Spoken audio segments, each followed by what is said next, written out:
Hi everyone. ഇപ്പോൾ നമ്മൾ നോക്കിക്കൊണ്ടിരിക്കുന്നത് BEGS 183 writing and study skills എന്ന് പറയുന്ന ഒരു സബ്ജക്റ്റ് ആണല്ലേ. അത് നമ്മൾ ഓൾറെഡി ഒന്നാമത്തെ ബ്ലോക്ക് കംപ്ലീറ്റ് ആക്കിയിട്ടുണ്ട്. രണ്ടാമത്തെ ബ്ലോക്കിലുള്ള 1-3 യൂണിറ്റുകളും നമ്മൾ കംപ്ലീറ്റ് ആക്കിയിട്ടുണ്ട്. ഞാൻ പറഞ്ഞിരുന്നു രണ്ടാമത്തെ യൂണിറ്റിന്റെ വിവരങ്ങൾ മിസ്സിംഗ് ആണ്, ഞാൻ വീഡിയോ ചെയ്യാമെന്ന് പറഞ്ഞിരുന്നു. അപ്പോൾ ഞാൻ ഇന്ന് രണ്ടാമത്തെ യൂണിറ്റിന്റെ ക്ലാസ് ആണ് എടുക്കുന്നത്. നമ്മുടെ unit 2 developing different types of paragraphs. നമ്മുടെ ടെക്സ്റ്റിൽ നോക്കുകയാണെങ്കിൽ developing different types of paragraphs എന്നുള്ളത് 5ാമത്തെ യൂണിറ്റ് ആണ് കേട്ടോ. നമ്മള് 3ാമത്തെ യൂണിറ്റ് നമ്മൾ നോക്കി പറഞ്ഞിരുന്നു റൈറ്റിംഗ് എ കമ്പോസിഷൻ അല്ലെ, ഒരു കമ്പോസിഷൻ എങ്ങനെ എഴുതാമെന്ന്. പക്ഷെ അതിന് മുമ്പ് പഠിക്കേണ്ട പാടാണ് എങ്ങനെ ഒരു പാരഗ്രാഫ് ഉണ്ടാക്കാമെന്നത്. കാരണം ഒരുപാട് പാരഗ്രാഫ് കൂടിയിട്ടാണല്ലോ ഒരു കമ്പോസിഷൻ ആവുന്നത്. അപ്പം എങ്ങനെ പാരഗ്രാഫ് നല്ല രീതിയിൽ എഴുതാം, അതിന്റെ ഘടനകളും കാര്യങ്ങളും ഒക്കെയാണ് ഈ ഒരു യൂണിറ്റിൽ നമുക്ക് പഠിക്കാനുള്ളത്. അപ്പം ഇത് നല്ല രീതിയിൽ എങ്ങനെ വികസിപ്പിച്ചെടുക്കാം, അല്ലെങ്കിൽ ഇത് എങ്ങനെ നല്ല രീതിയിൽ മനസ്സിലാക്കാൻ പറ്റും, നമ്മുടെ ടൈം അനുസരിച്ചൊക്കെ ഇത് നല്ല രീതിയിൽ എങ്ങനെയൊക്കെ എഴുതാം എന്നുള്ള കാര്യങ്ങളൊക്കെയാണ് ഈ ഒരു യൂണിറ്റിൽ നമ്മൾ പറയുന്നത്. ഫസ്റ്റ് തന്നെ നമുക്ക് കാണാൻ പറ്റും വാട്ട് ഈസ് എ പാരഗ്രാഫ് എന്ന് ചോദിക്കുന്നുണ്ട്. എന്താണ് പാരഗ്രാഫ് എന്ന് പറയുന്നത്? ഒരു നല്ലൊരു എഴുത്തിന് എന്താണ് സാധാരണയായിട്ട് ഒന്നിലധികം നല്ല പാരഗ്രാഫുകൾ കാണല്ലേ, അപ്പോഴാണ് അതൊരു നല്ല എഴുത്തായിട്ട് എല്ലാവരും കണക്ക് കൂട്ടുള്ളൂ. ഇപ്പൊ ലെറ്റർ ആയിക്കോട്ടെ, റിപ്പോർട്ട് ആയിക്കോട്ടെ, ന്യൂസ് ലെറ്റർ ആയിക്കോട്ടെ, അക്കാദമിക് റൈറ്റിംഗ്സ് ആയിക്കോട്ടെ, എല്ലാത്തിനും ഒരു കാര്യം അത് വളരെ ഇമ്പോർട്ടന്റ് ആയിട്ടുള്ള ഒരു കാര്യമാണ്. ഇപ്പൊ ലോങ് ആയിട്ട് ഓരോ പാരഗ്രാഫുകളാക്കാതെ ഒറ്റ ഒരു എഴുത്താക്കിയിട്ട് എഴുതുക എന്ന് പറയുമ്പോൾ അത് വായിക്കുന്ന ആൾക്കാർക്കും ഒരു ഡിസ്കംഫർട്ട് ഫീൽ ചെയ്യൂലേ. അപ്പം ഓരോ പാരഗ്രാഫുകളായിട്ടാണെങ്കിൽ വായിക്കുന്ന ആൾക്കാർക്ക് എന്താണ് ഒന്നും കൂടെ വ്യക്തമായിട്ട് മനസ്സിലാക്കാൻ അത് അവരെ സഹായിക്കുന്നുണ്ട്. അപ്പം അതുകൊണ്ടാണ് ഒരു പാരഗ്രാഫിന് എത്രത്തോളം ഇമ്പോർട്ടൻറ്റ് എന്നുള്ളത് ഈ യൂണിറ്റിൽ പറയുന്നത്. അപ്പം ഓരോരുത്തരും ഭയങ്കര ലോങ് ആയിട്ടുള്ള എഴുത്തിനെ ഇഷ്ടപ്പെടുന്നുണ്ടാവില്ല. അപ്പം ചെറിയ ചെറിയ കാര്യങ്ങളായിട്ട് പറയുമ്പം അത് നല്ല ക്ലാരിറ്റിയിൽ റീഡേഴ്സിന് മനസ്സിലാക്കാൻ വേണ്ടിയിട്ട് അത് സഹായിക്കും എന്നുള്ളതാണ്. അപ്പം ഒരു സെൻട്രൽ തീമിനെ ബേസ് ചെയ്തിട്ടായിരിക്കും ഓരോ പാരഗ്രാഫ് ഇങ്ങനെ വികസിപ്പിച്ച് അപ്പം നമ്മുടെ ഐഡിയ എന്താണോ അതിനെ സംബന്ധിച്ച് അത് ഓരോ പാരഗ്രാഫായിട്ട് ഇതിലിങ്ങനെ വ്യത്യസ്തമായിട്ട് എഴുതും. അതാണ് എന്താ പറയുന്നത് ഒരു പാരഗ്രാഫായിട്ട് നമ്മൾ കണക്കാക്കപ്പെടുന്നത്. ഇപ്പൊ നമ്മുടെ മെയിൻ ഐഡിയ നമുക്ക് എന്ത് വിളിക്കാം? ടോപ്പിക് എന്ന് വിളിക്കാം അല്ലെ. അപ്പം ഇതൊരു ടോപ്പിക് സെന്റൻസിനെ കുറിച്ചിട്ട് ഒരു പാരഗ്രാഫ് എഴുതാം, അല്ലെങ്കിൽ ഒരു കമ്പോസിഷൻ എഴുതാണെങ്കിൽ ഒരു സ്റ്റാർട്ടിംഗ് ആയിരിക്കാം, അല്ലെങ്കിൽ എൻഡിങ് ആയിരിക്കാം, അതിൽ മിഡിൽ വരുന്ന ഏതെങ്കിലും പാരഗ്രാഫ് ആയിരിക്കാം. അങ്ങനെ പല പാരഗ്രാഫുകൾ ഉണ്ടോ അല്ലെ ടോപ്പിക് ബന്ധപ്പെട്ട കാര്യങ്ങൾ. ശരിക്കും ഒരു ഡയറക്റ്റ് ആയിട്ട് ടോപ്പിക് സെന്റൻസിനെ കുറിച്ചിട്ട് പറയാത്ത, എന്നാൽ എന്താണ് പല എക്സാമ്പിൾസുകളും കൊടുക്കുന്ന, സിമ്പിൾ ആയിട്ട് പറയുന്നതിന് സൂചന നൽകുന്ന പാരഗ്രാഫുകളും ഉണ്ടായിരിക്കാം. അപ്പം അതൊക്കെയാണ് ഈ ഒരു വാട്ട് ഈസ് പാരഗ്രാഫ് എന്നുള്ള രീതിയിൽ നമ്മുടെ ടെക്സ്റ്റിൽ പറയുന്നത്. ഇത് നമ്മുടെ ടെക്സ്റ്റിൽ നെക്സ്റ്റ് പറയുന്ന കാര്യമാണ് identify the topic of the paragraph and the topic sentence in the paragraph given below എന്നുള്ളത് ഒരു എക്സാമ്പിൾ ആണ്. നിങ്ങൾക്ക് മനസ്സിലാവും എങ്ങനെ ടോപ്പിക് സെന്റൻസ് എങ്ങനെ ഐഡന്റിഫൈ ചെയ്യാം എന്നുള്ളതിന് എക്സാമ്പിൾ ആണ് അതിൽ പറയുന്നത്. ഒരു ടോപ്പിക് സെന്റൻസ് ആയിട്ട് അതിൽ കൊടുത്തിട്ടുള്ളത് ഫസ്റ്റ് സെന്റൻസ് തന്നെയാണ്. The vast majority of people wherever they live and whatever their occupation come in contact with animals in one way or another way and they have to deal with them എന്നാണ് ഇതിന് മനസ്സിലാക്കേണ്ട കാര്യം. ഇതിന്റെ first ആദ്യത്തെ വാചകമാണ് അല്ലേ ഇത് പറയുന്നത്. എന്താണ് ഏതൊരു മനുഷ്യന്മാരും അവരെവിടെയായിരുന്നാലും അവരുടെ ജോലി എന്തായിരുന്നാലും അവർക്ക് എന്താണ് മൃഗങ്ങളുമായിട്ട് സംവദിക്കേണ്ടി വരും എന്നുള്ളതാണ് അവിടെ പറയുന്നത്. അപ്പം മനസ്സിലാക്കേണ്ടത് ഇത് തന്നെയാണ് ഇതിന്റെ ടോപ്പിക് എന്നുള്ളതാണ്. അപ്പം ബാക്കിയുള്ള കാര്യങ്ങളൊക്കെ വരുന്നത് ഇതിന്റെ എന്താ പറയുക ഇതിനൊരു എക്സാമ്പിൾ എന്ന രീതിയിൽ, അല്ലെങ്കിൽ ഇതിനെ പിന്തുണച്ച് വരുന്ന പാരഗ്രാഫ് ആയിരിക്കും പിന്നീട് ഉണ്ടാവുക എന്നുള്ളതാണ്.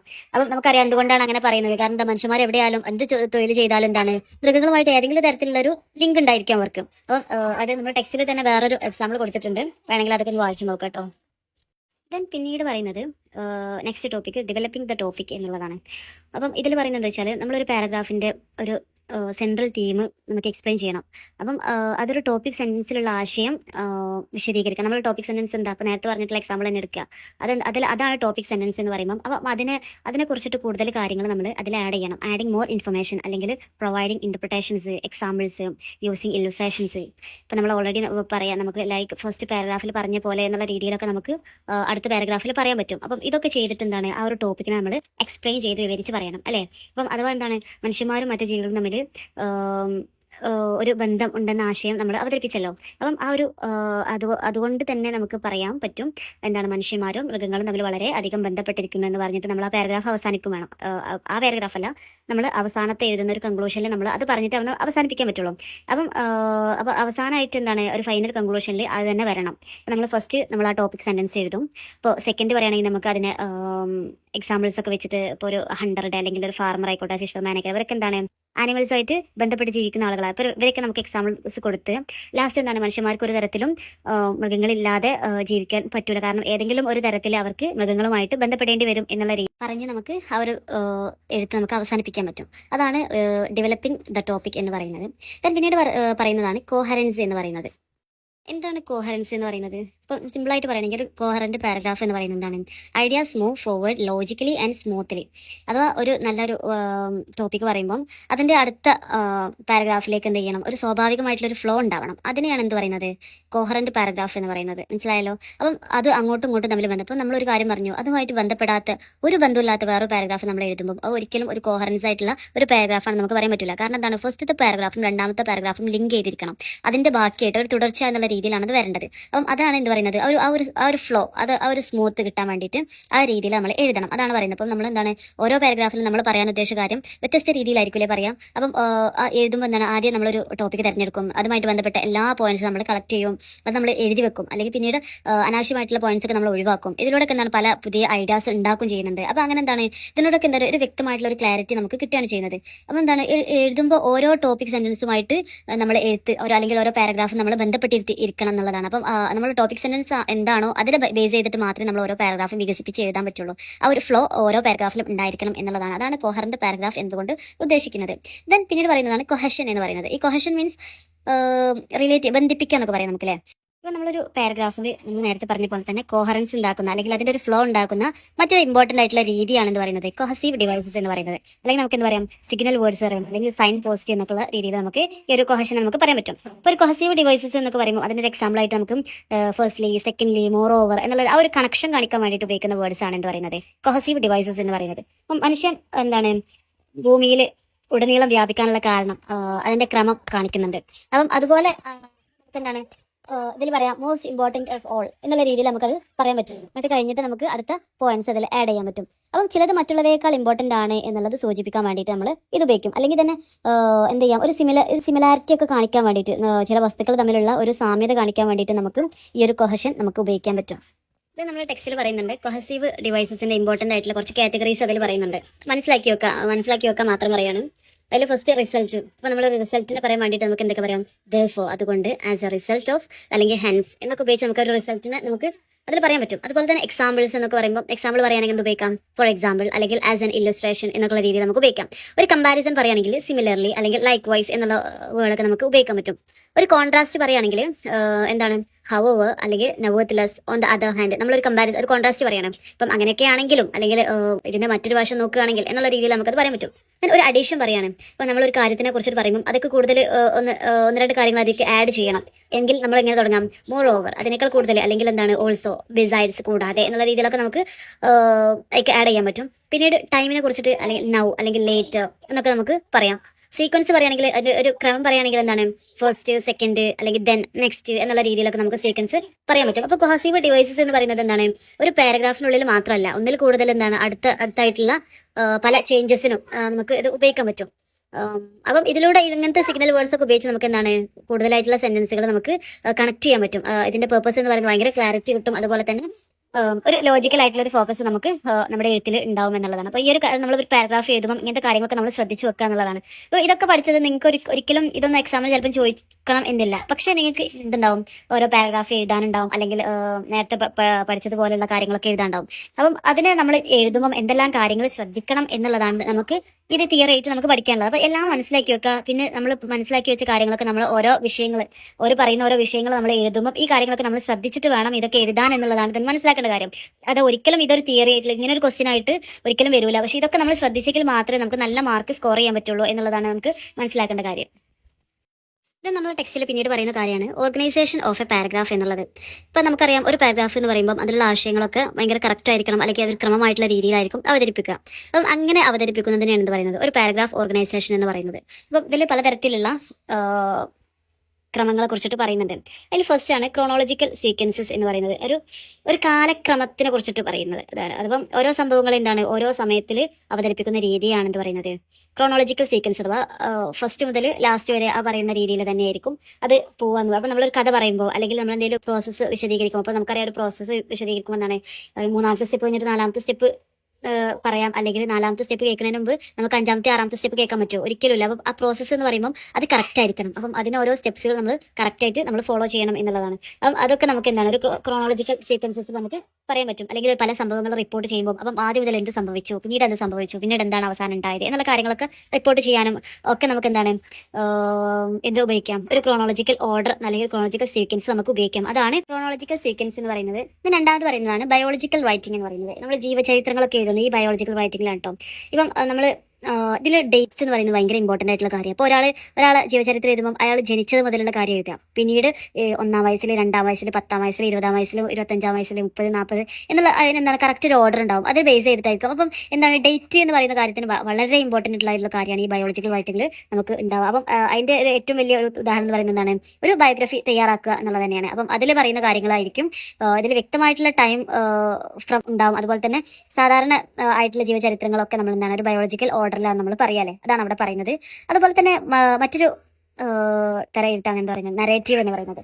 അപ്പം നമ്മളൊരു നരേറ്റീവ് റൈറ്റിംഗ് പറയുമ്പോൾ എന്താണ്, നമ്മൾ ഒരു കഥാപരമായിട്ടുള്ള രീതിയിൽ സംഭവങ്ങളൊക്കെ അവതരിപ്പിക്കുന്ന എഴുത്തിനെയാണ് എന്ന് പറയുന്നത് നരേറ്റീവ് എന്ന് പറയുമ്പോൾ. അപ്പം ഒരു സാധാരണ ഒരു ക്രോണോളജിക്കൽ ഓർഡറിലാണ് നടക്കുന്നതെങ്കിലും വലിയ കോംപ്ലക്സ് ആയിട്ടുള്ള എഴുത്തുകളൊക്കെ എന്താണ് ഒരു കാര്യം പറഞ്ഞ് വീണ്ടും പാസ്റ്റ് പോകും, പിന്നീട് വീണ്ടും പ്രസന്റ് വരും, അല്ലെങ്കിൽ വീണ്ടും പാസ്റ്റ് പോകും, അത് കഴിഞ്ഞ് വീണ്ടും പ്രസന്റിലേക്ക് വരും, അല്ലെങ്കിൽ ഒരു ഫ്യൂച്ചർ ഹിന്റൊക്കെ നൽകുന്ന തരത്തിലുള്ള എഴുത്ത്, ഭയങ്കര കോംപ്ലക്സ് ആയിട്ടുള്ള എഴുത്തുകൾ അങ്ങനെയുണ്ട് എഴുത്തുകൾ. അപ്പം അതിൽ പെട്ടതാണ് ഈ നരേറ്റീവിൽ പെടുന്നതാണ് ഇങ്ങനത്തെ കാര്യങ്ങളൊക്കെ എന്നുള്ളത്. അപ്പം എന്താണ് ആവശ്യമുണ്ടെങ്കിൽ ഒരു പാസ്റ്റിക്കും പോകും, പ്രസന്റിക്കും പോകും, അല്ലെങ്കിൽ ഫ്യൂച്ചർക്കും പോകും. ഇതൊക്കെ അതിന്റെ ഭാഗമായിട്ട് പറയും. പക്ഷെ എന്നാലും അവർക്ക് എന്താണ് അവരുടെ സമയക്രമങ്ങൾ അവർക്ക് നിയന്ത്രിക്കാൻ കഴിയും എന്നുള്ളതാണ് ഇതിന്റെയൊക്കെ ഏറ്റവും ആയിട്ടുള്ള ഒരു പ്രത്യേകത എന്ന് പറയുന്നത്. അപ്പം എന്താണ് ഒരു ടൈം മൂവ്മെന്റ് നമ്മുടെ ടെക്സ്റ്റിൽ എക്സാമ്പിൾസ് ഒക്കെ പറയുന്നുണ്ട് കേട്ടോ. ഇപ്പം നമ്മൾ പ്രസന്റ് പറയുകയാണെങ്കിൽ he return home in the evening. അപ്പം നടക്കുന്നത് എപ്പോഴാണ്, ഈവനിങ്ങിലാണ് നടക്കുന്നത്. എന്താണ് അവന് വീട്ടിലേക്ക് തിരിച്ചു വന്നു എന്നുള്ളത്. നമ്മൾ പാസ്റ്റിൽ ഒരു ഫ്ലാഷ് ബാക്ക് ആയിട്ട് പറയുകയാണെങ്കിൽ his wife would be invariably standing at the door.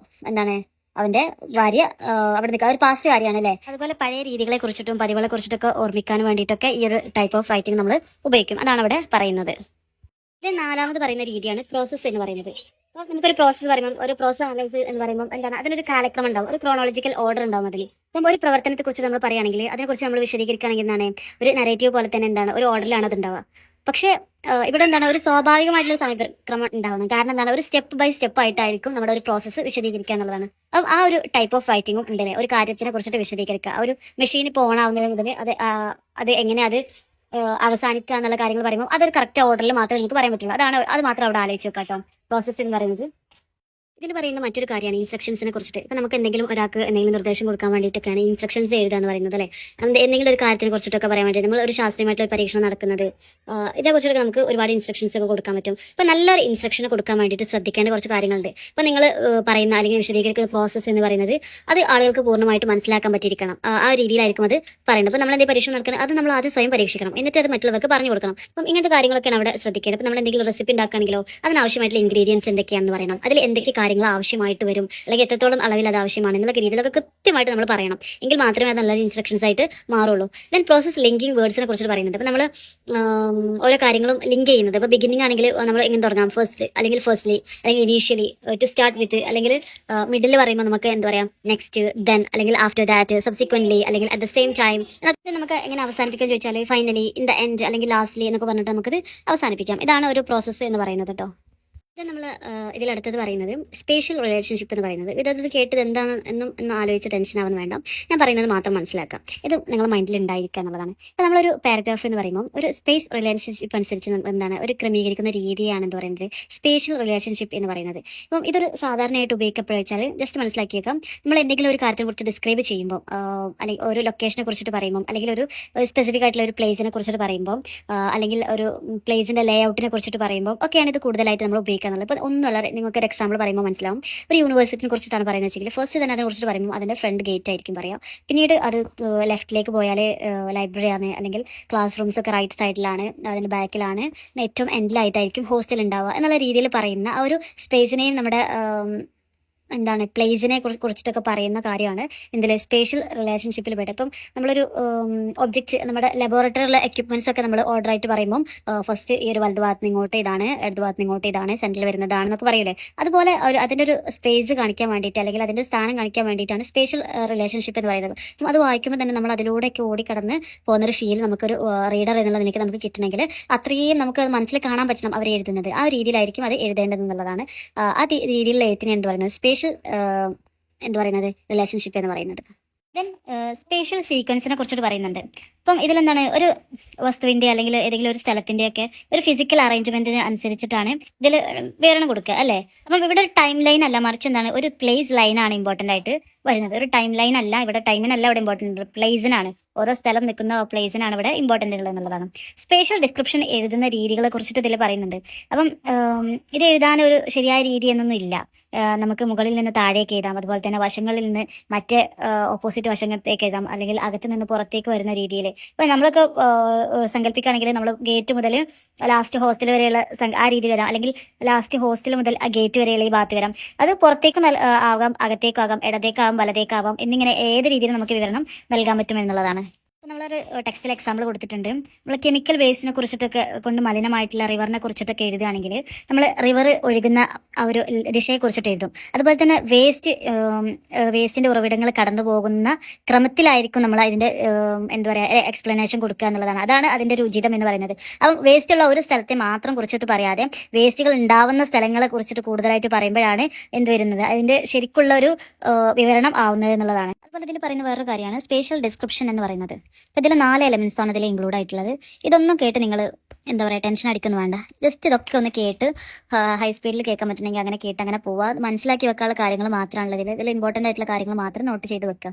ഇതിൽ സ്പേഷ്യൽ ഡിസ്ക്രിപ്ഷനിൽ 4 എലമെന്റ്സ് ആണ് പറയുന്നത്. ഒന്നാമത്തത് ഡയമെൻഷൻസ് പറയുന്നുണ്ട്. ഇപ്പം അതിൻ്റെ ഹൈറ്റ്, വിഡ്ത്ത് ഒക്കെ പറയുന്ന രീതിയാണ് ഡയമെൻഷൻ എന്ന് പറയുന്നത്. പിന്നെ ഡയറക്ഷൻ പറയുന്നുണ്ട്. അപ്പം മുകളിൽ നിന്ന് താഴേക്കാണോ അതല്ലെങ്കിൽ വടക്ക് നിന്ന് പടിഞ്ഞാറോട്ട് അങ്ങനെയൊക്കെ പറയില്ലേ. അപ്പം അതൊക്കെ നമുക്ക് ഡയറക്ഷനിൽ പെടുത്താൻ പറ്റും. അതുപോലെ ഷേപ്പിൽ ഇത് ചതുരത്തിലാണോ അതോ ത്രികോണാകൃതിയിലുള്ള സ്ഥലത്താണോ എന്നുള്ള രീതിയിലൊക്കെ നമുക്ക് പറയാൻ പറ്റും. അതുപോലെ തന്നെ പ്രൊപ്പോർഷൻസ് ഇതിലിപ്പം ഈ ഒരു ഇതിൽ 1/3 ഭാഗം ഗ്രൗണ്ടാണ് എന്നുള്ളത് പറയുമ്പം അതിന് എന്താണ് അതൊരു പ്രൊപ്പോർഷൻ കാണിക്കാൻ വേണ്ടിയിട്ടാണ് പറയുന്നത്. അപ്പം ഇങ്ങനത്തെ കാര്യങ്ങളൊക്കെയാണ് ഇതിൽ പറയുന്നത് എന്നുള്ളത് മാത്രം മനസ്സിലാക്കി വെക്കുക.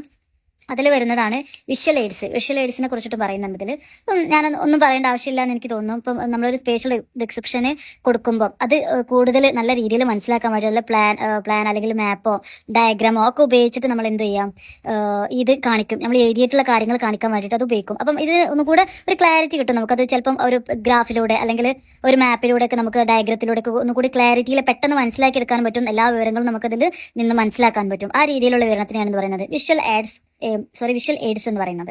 പിന്നീട് വരുന്ന ടോപ്പിക്കാണ് ക്ലാസ് റിലേഷൻഷിപ്പ് എന്ന് പറയുന്നത്. ഇതിനെക്കുറിച്ചൊന്നും ഞാൻ കൂടുതലായിട്ട് പറഞ്ഞു തരേണ്ട ആവശ്യം ഇല്ല എന്ന് തോന്നുന്നു. നമ്മൾ ഓരോ ക്ലാസ് ആയിട്ട് ഡിഫറെൻറ്റ് ഗ്രൂപ്പ്സ് ആക്കി തിരിക്കും. അതിനാണ് എന്ത് പറയുന്നത് ക്ലാസ് റിലേഷൻഷിപ്സ് എന്ന് പറയുന്നത്. അപ്പം നമുക്കൊരു വീടിന് മനസ്സിലാക്കാൻ ഒന്നുകൂടെ അതിനെ നല്ല വിശാലമായിട്ട് എക്സ്പ്ലെയിൻ ചെയ്യാനൊക്കെ നമ്മൾ എന്താണ് പല രീതികൾ നമ്മൾ ഉപയോഗിക്കും. അതിൻ്റെ ടൈം, സ്പേസ് എന്നിവയ്ക്ക് പുറമെ എന്താണ് അതിൻ്റെ സാദൃശ്യമുള്ളത് വ്യത്യസ്തമായിട്ടുള്ള വസ്തുക്കൾ, ആശയങ്ങളൊക്കെ ഗ്രൂപ്പുകളാക്കി നമ്മൾ വേർതിരിക്കുന്ന രീതിയാണ് എന്ന് പറയുന്നത് ക്ലാസ് റിലേഷൻഷിപ്സ് എന്ന് പറയുന്നത്. ഇതെന്താണ് ക്ലാസിഫിക്കേഷൻ ഇല്ലാത്ത ഒരു കാര്യം നമ്മൾ പറയാന്ന് വെച്ചാൽ ഇത് കറക്റ്റ് ആയിട്ടുള്ള ചിന്തക്ക് ഭയങ്കര ബുദ്ധിമുട്ടുണ്ടാക്കുന്ന കാര്യമാണ് പറയുന്നത്. അഥവാ നമ്മൾ കാര്യങ്ങൾ വ്യക്തമായിട്ട് മനസ്സിലാക്കാൻ നമുക്ക് കഴിയൂല. ഇപ്പോൾ ക്ലാസ് റിലേഷൻഷിപ്പ് അനുസരിച്ച് മാത്രം എഴുതുമ്പോൾ നമ്മൾ കുറച്ച് കാര്യങ്ങളൊക്കെ നമ്മൾ ശ്രദ്ധിക്കേണ്ടതുണ്ട്. അപ്പം അതിവിടെ പറയുന്നുണ്ട് എന്താ ചോദിച്ചാൽ it should be based on the single principle.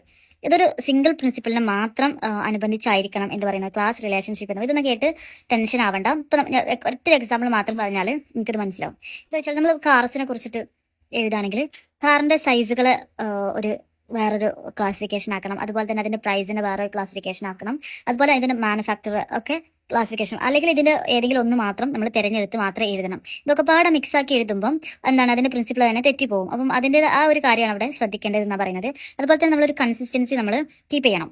എന്താ വെച്ചാൽ ഒരിക്കൽ ക്ലാസിഫിക്കേഷൻ ചെയ്ത സാധനം പിന്നീട് നമ്മൾ ഒരിക്കലും മാറ്റാൻ പറ്റില്ല. അതല്ലെങ്കിൽ വേറെ വ്യത്യസ്ത രീതിക്ക് അത് മാറ്റുമ്പം എന്താണ് പല പ്രശ്നങ്ങളും ഉണ്ടാക്കാനുള്ള ചാൻസ് ഉണ്ട്. അപ്പം ആ ഒരു നമ്മൾ ഒരു ഗ്രൂപ്പ് ഒക്കെ തിരിച്ചിട്ടുണ്ടെങ്കിൽ അതിൽ തന്നെ നമ്മൾ ഉറച്ചു നിൽക്കണം എന്നുള്ളതാണ്. അതുപോലെ തന്നെ കംപ്ലീറ്റ്നെസ് നമ്മൾ ഷുവർ ചെയ്യും. അപ്പം നമ്മൾ എന്തെങ്കിലും ഒരു കാര്യത്തിനെ കുറിച്ചിട്ടാണ് വിവരിക്കുന്നത് വെച്ചെങ്കിൽ നമ്മൾ വിവരിക്കുന്ന എല്ലാ ഘടകങ്ങളും ഏതെങ്കിലും ഒരു വിഭാഗത്തിൽ ഉൾപ്പെടുത്തണം എന്നുള്ളതാണ്. അത് ഇതിൻ്റെ ഒരു പ്രിൻസിപ്പിൾ തന്നെയാണ്. അതുപോലെ തന്നെ ഓവർലാപ്പ് കാര്യങ്ങളൊക്കെ നമ്മൾ അംഗീകരിക്കണം. അപ്പം നമ്മൾ ചില കാര്യങ്ങൾ പറയുമ്പം ചില വിഭാഗങ്ങൾക്ക് അത് ഒരു ഓവർലാപ്പ് ഉണ്ടാക്കാനുള്ള ചാൻസ് ഉണ്ട്.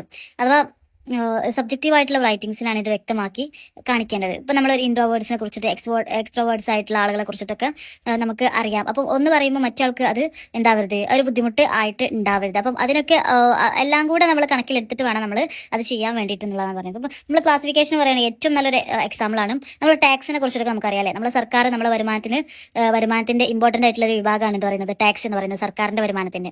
അതിൽ രണ്ട് തരത്തിലുള്ള ടാക്സുകൾ വരുന്നുണ്ട്. ഒന്ന് ഡയറക്റ്റ് ടാക്സസ് വരുന്നുണ്ട്, ദെൻ ഇൻഡയറക്റ്റ് ടാക്സസ് വരുന്നത്. ഇപ്പോൾ ഡയറക്റ്റ് ടാക്സസ് വരുമ്പോൾ ഇൻകം ടാക്സിൽ പെടും, അതുപോലെ തന്നെ കോർപ്പറേറ്റ് ടാക്സ് ഒക്കെ അതിൽ പെടും. ഇൻഡയറക്റ്റ് ടാക്സ് വരുമ്പോൾ നമ്മൾ സെയിൽസ് ടാക്സ്, അതുപോലെ തന്നെ എന്റർടൈൻമെന്റ് ടാക്സ് അതൊക്കെ അതിൽ പെടും. അപ്പോൾ നമ്മൾ പറഞ്ഞുകൊണ്ട് വന്നത് ഇപ്പോൾ എന്താണ്, ഓർമ്മ ഉണ്ടോ? ഓർഗനൈസേഷൻ ഓഫ് എ പാരഗ്രാഫ് എന്നുള്ള ഇതിൽ മെയിനായിട്ട് പറയുന്ന പോയിന്റ്സുകളാണ് നമ്മൾ ഏകദേശം ഒരു 5-6 പോയിന്റ്സുകൾ നമ്മൾ ഇവിടെ പറഞ്ഞിട്ടുണ്ട്. അപ്പം അതാണ് ഒരു ഓർഗനൈസേഷൻ ഓഫ് എ പാരഗ്രാഫിൽ ശ്രദ്ധിക്കേണ്ട കാര്യങ്ങൾ. പിന്നീട് മെയിനായിട്ട് പറയുന്ന കാര്യമാണ് ടൈപ്സ് ഓഫ് പാരഗ്രാഫ് എന്ന് പറയുന്ന ടോപ്പിക്.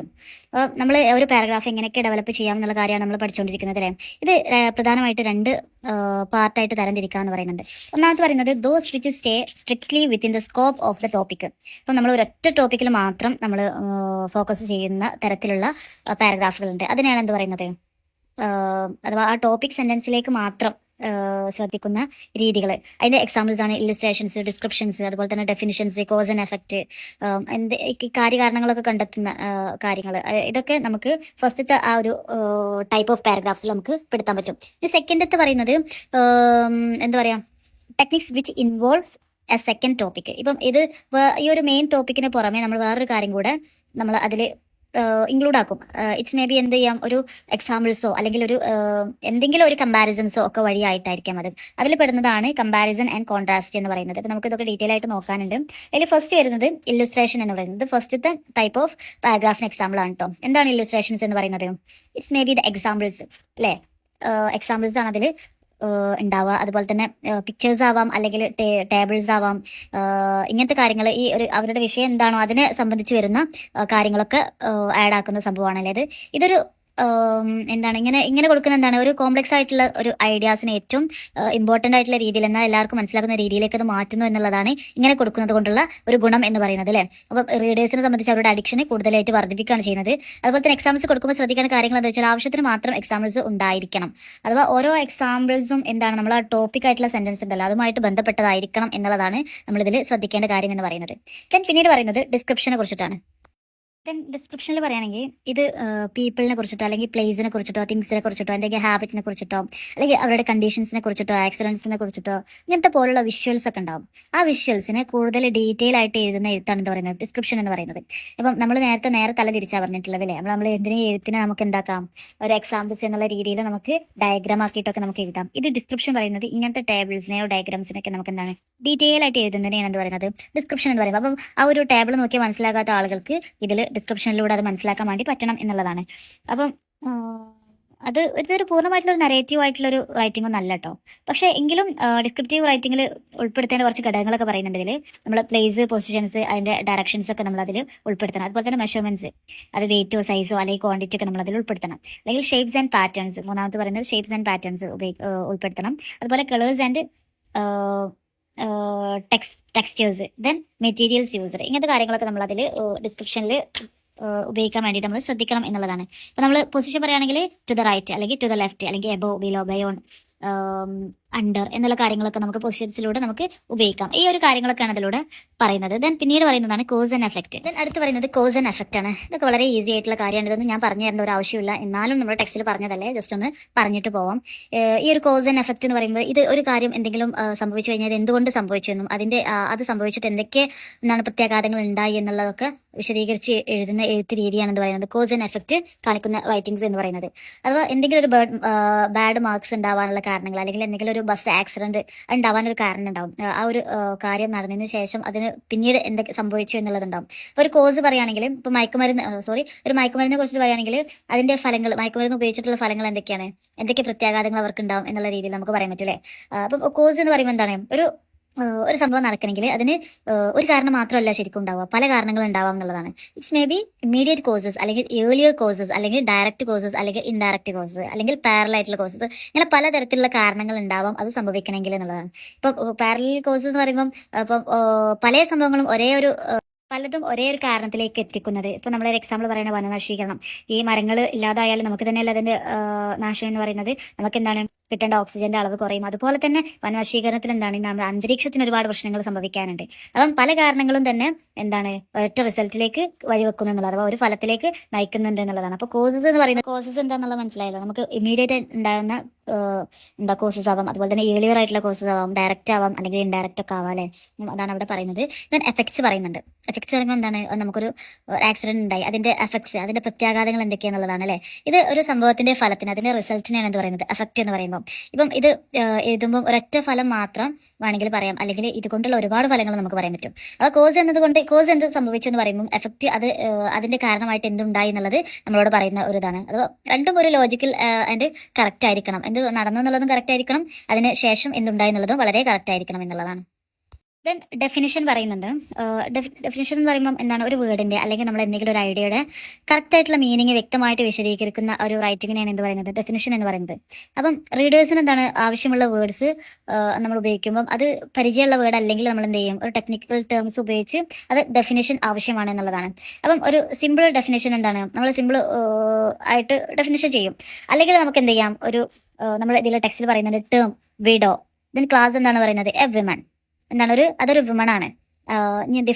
ഡിഫറൻഷിയേഷനിൽ പറയുന്നത് എന്താണ്, ഹൂസ് ഹസ്ബൻഡ് ഡൈഡ്. അപ്പം ഇതിന് ഇപ്പോൾ ആദ്യം ഒരു വിഡോനെ കുറിച്ചിട്ടാണ് പറയുന്നത്, പിന്നീട് ഒരു വിമൺ ആണെന്നുള്ള മനസ്സിലായി. പിന്നീട് ഒന്നുകൂടി അതിനെക്കുറിച്ച് വിശാലമായിട്ട് പറയുകയാണെങ്കിൽ ഹൂസ് ഹസ്ബൻഡ് ഡൈഡ്, അവരുടെ ഹസ്ബൻഡ് മരിച്ചിട്ടുണ്ടെന്ന് പറയുന്നു. അപ്പം അത് വിശദമായിട്ടുള്ള ഒരു ഡെഫിനേഷൻ ആണ് അവിടെ കൊടുത്തിട്ടുള്ളത്. അപ്പോൾ ഡെഫിനേഷൻസ് എന്ന് പറയുന്നത് പലതരത്തിലുള്ള ഡെഫിനേഷൻസ് ഉണ്ടാവും. അപ്പം അതുപോലെ തന്നെ ഇത് എക്സ്റ്റെൻഡ് ഡെഫിനേഷനും ഉപയോഗിക്കും. അപ്പം ഈ എക്സ്റ്റെൻഡ് ഡെഫിനേഷൻ എപ്പോഴും ഉപയോഗിക്കുക എന്ന് ചോദിച്ചാൽ ഒന്നും കൂടെ നമുക്ക് ടോപ്പിക് സെന്റൻസിനെ വിശദീകരിക്കാൻ വേണ്ടിയിട്ടാണ് ഇതിൽ എക്സ്റ്റെൻഡ് ആയിട്ടുള്ള ഡെഫിനേഷൻസ് ഉപയോഗിക്കുക എന്നുള്ളതാണ്. അപ്പം ഇതൊക്കെയാണ് ഈ ഡെഫിനേഷൻസിൽ പറയുന്നത്. So we are going to discuss the last topic of this unit. എന്താണ് കമ്പാരിസൺ ആൻഡ് കോൺട്രാസ്റ്റ്. അപ്പോൾ നമ്മൾ പറഞ്ഞുകൊണ്ടിരിക്കുന്നത് എന്താണ്, ടൈപ്സ് ഓഫ് പാരഗ്രാഫ്സ് ആണല്ലേ. നമ്മൾ ഒരുപാട് പറയുമ്പോൾ ഇതെന്താണ് പറയുന്നതെന്ന് ലാസ്റ്റ് ഓർമ്മ ഉണ്ടാവില്ല, അതുകൊണ്ട് പറയാണ് ടൈപ്സ് ഓഫ് പാരഗ്രാഫ്സ് ആണ് നമ്മൾ പറഞ്ഞുകൊണ്ടിരിക്കുന്നത്. അല്ലെ, രണ്ട് തരത്തിലുള്ള പാരഗ്രാഫ്സ് ഉണ്ടെന്ന് പറഞ്ഞിരുന്നു. ഒന്ന് എന്താണ്, നമ്മൾ ടോപ്പിക്കിലേക്ക് മാത്രം ശ്രദ്ധിക്കുന്ന കാര്യങ്ങൾ വരുന്ന രീതികളുള്ള പാരഗ്രാഫ്സ്. ഇപ്പം അതിന് എക്സാമ്പിളായിരുന്നു illustrations, ഡിസ്ക്രിപ്ഷന്, definition, cause and effect. ഇതൊക്കെ ഫസ്റ്റ് ടോപ്പിക്കിനെ മാത്രം ബേസ് ചെയ്ത് വരുന്ന പാരഗ്രാഫാണിത് പറയുന്നത്. പിന്നെ സെക്കൻഡ് പറയുന്നത് എന്താ വെച്ചാൽ എന്താ, ഇൻക്ലൂഡ് എ സെക്കൻഡ് ടോപ്പിക്. ഇതിലെന്താണ്, വേറൊരു ടോപ്പിക്കും കൂടെ ഇതിൽ മിക്സ് ചെയ്യും. അങ്ങനത്തെ ടൈപ്സ് ഓഫ് പാരഗ്രാഫ്സ് ഉണ്ട്. അതിൽ ഒന്ന് മാത്രമേ ഇതിൽ പറയുന്നുള്ളൂ, കമ്പാരിസൺ ആൻഡ് കോൺട്രാസ്റ്റ്. അതാണ് നമ്മൾ ഇപ്പം പറഞ്ഞുകൊണ്ടിരിക്കുന്നത്, അതാണ് നമ്മളിപ്പം പറയാൻ പോകുന്നത് കേട്ടോ. അപ്പം ഈ ഒരു comparison and contrast is a method of writing used to show how two things are similar. മനസ്സിലായല്ലോ, എങ്ങനെ രണ്ട് സാധനങ്ങൾ എങ്ങനെ സിമിലറായി എന്നുള്ളത് കാണിക്കാൻ വേണ്ടിയിട്ട് ഉപയോഗിക്കുന്ന പാരഗ്രാഫാണിത്. അതിന് എന്ത് പറയുക, കമ്പാരിസൺ എന്ന് പറയുക. രണ്ട് സാധനങ്ങൾ തമ്മിൽ എന്തൊക്കെ സിമിലാരിറ്റീസ് ഉണ്ട് നോക്കുന്നതിനാണ് കമ്പാരിസൺ എന്ന് പറയുക. ഇനി എന്താണ് കോൺട്രാസ്റ്റ് എന്ന് പറയുന്നത്, ഹൗ ദേ ആർ ഡിഫറെൻറ്റ് എന്നുള്ളതാണ്. അത് എങ്ങനെയൊക്കെ ഡിഫറെൻ്റ് ആണ് എന്ന് പറയാൻ വേണ്ടിയിട്ടാണ് കോൺട്രാസ്റ്റ് ഉപയോഗിക്കുക. അപ്പോൾ മനസ്സിലായല്ലോ, കമ്പയർ എന്ന് പറഞ്ഞാൽ സിമിലാരിറ്റി കാണിക്കാനും, കോൺട്രാസ്റ്റ് പറഞ്ഞാൽ ഹൗ ദിസ് ഡിഫറെൻറ്റ് എന്നുള്ളതാണ്.